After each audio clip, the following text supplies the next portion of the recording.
So here in this diagram you can see that is the shape of the papillae. So in the first diagram here it consists of the papillae, that is the filiform papillae. So that is the shape of the filiform papillae. Then in the next diagram, that is the fungiform papillae. So these are, and it consists of, that is the small taste buds. And in the third figure, that is the vallet papillae. So here, and consists of, that is the small duct, this one. And here, that is the sulcus is present between that the papillae.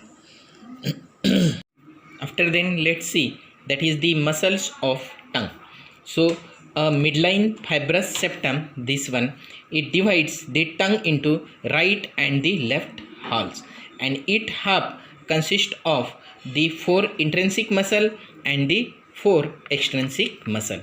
So intrinsic muscle, they are present within that the tongue, and there is no any peripheral attachment. And the extrinsic muscle, they have the peripheral attachments, means that shows the origin or insertion into the peripheral side of the tongue. So the intrinsic muscle are the 4 are the superior longitudinal. Here you can see the superior longitudinal, inferior longitudinal, then the vertical and the transverse. So these are the 4 intrinsic muscles are present. And the extrinsic muscles, they are the genioglossus. Here you can see this one, the genioglossus, then the second one, the hyoglossus, then the styloglossus, and the palatoglossus. So these are the muscles, 4 muscles which is present in the tongue.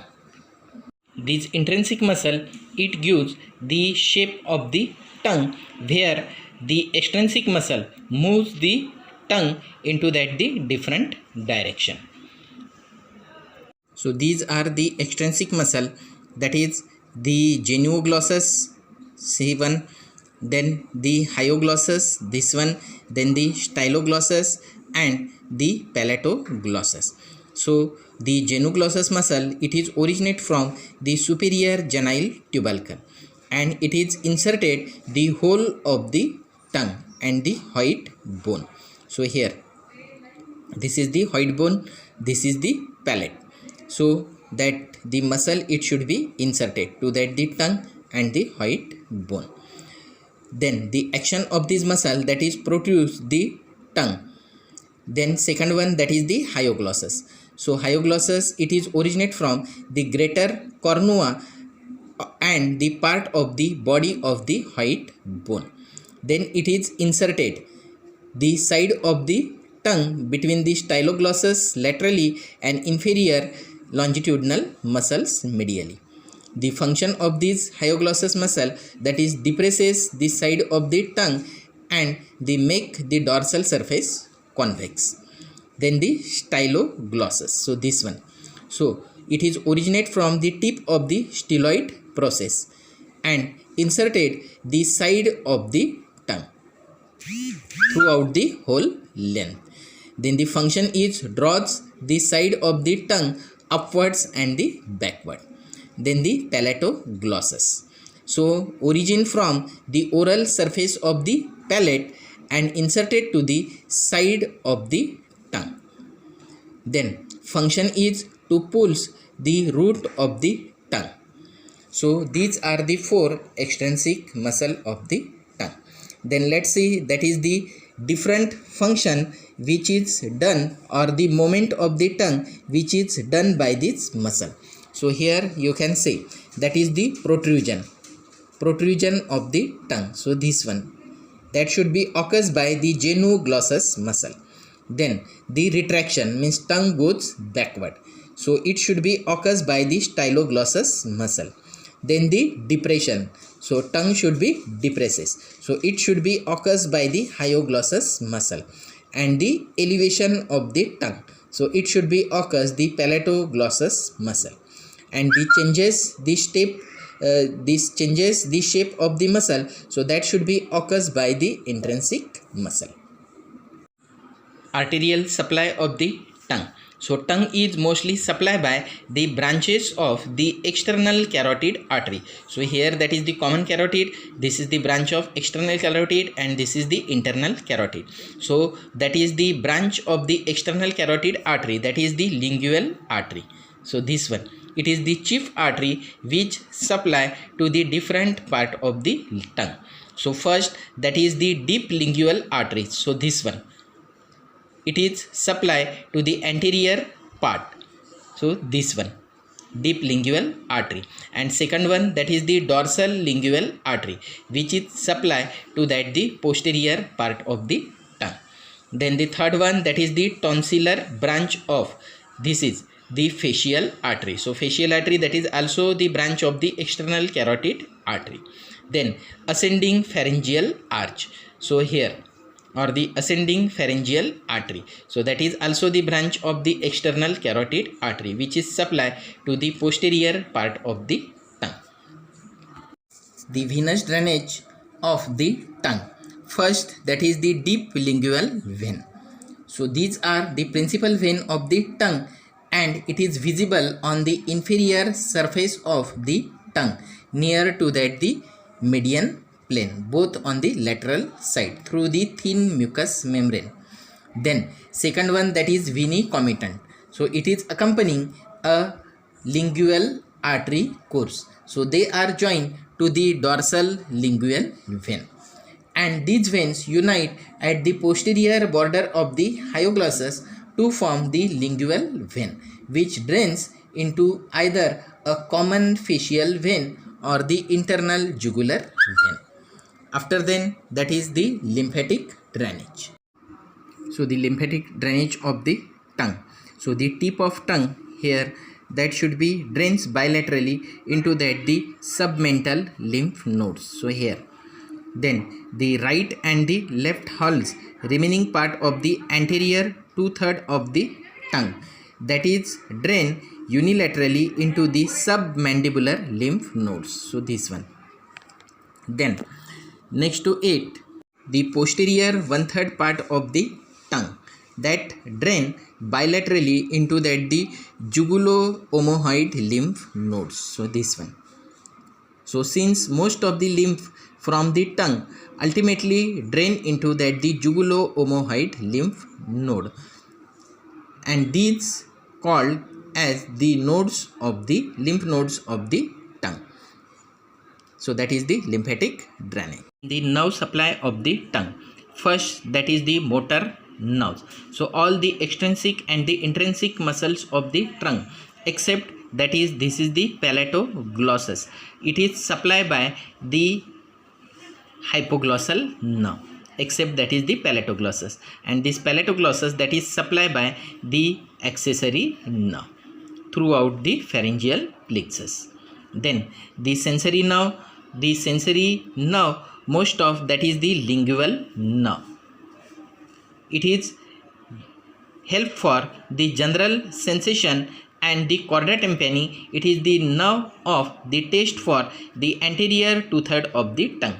So in the another diagram here you can see that is the chorda tympani, and it should be forming, that is the taste for the anterior 2/3 of the tongue.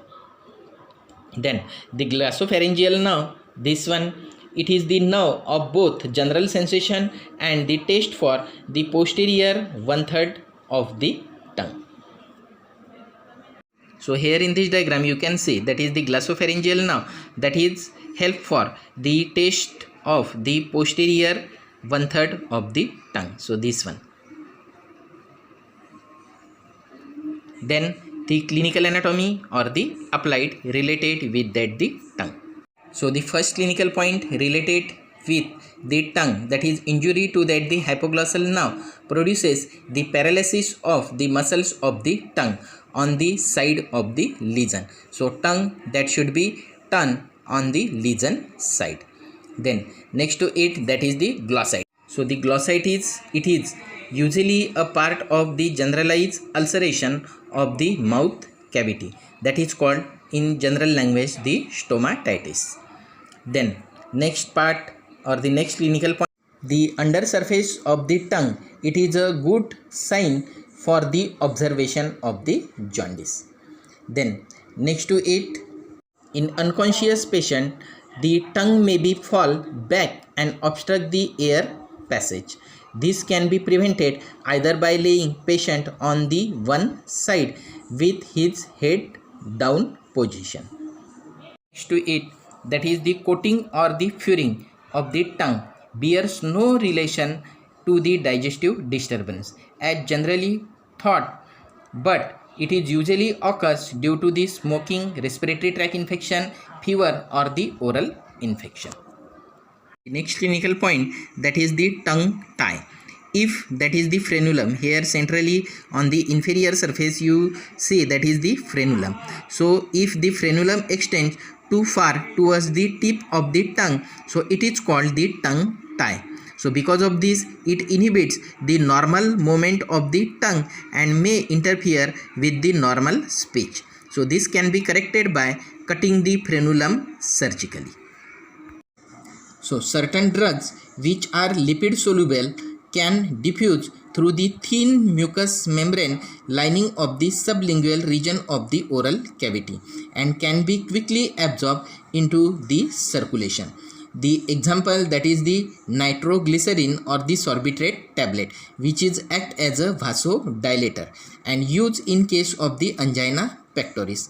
So within 1 minute that the drug, it should be dissolved in the mucosa and absorbed through that the lingual vein and suddenly gets into that the systemic circulation and dilates the coronary vessels.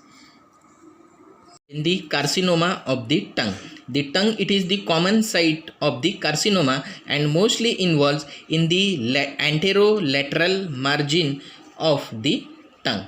So common involvement site, that is the anterior 2/3 of the tongue, that is more than the 64% is occurs, posterior 1/3 that is 20% occur, and posterior most, that is the faciolingual part, only the 6% the carcinoma is happen into this region.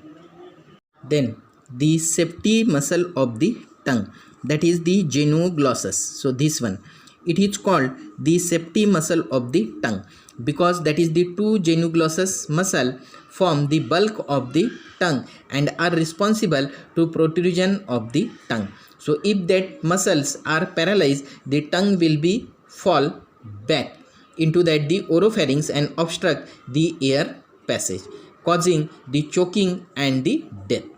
So that is, in this condition, the tongue is pulled forwards to clear that the air pathways.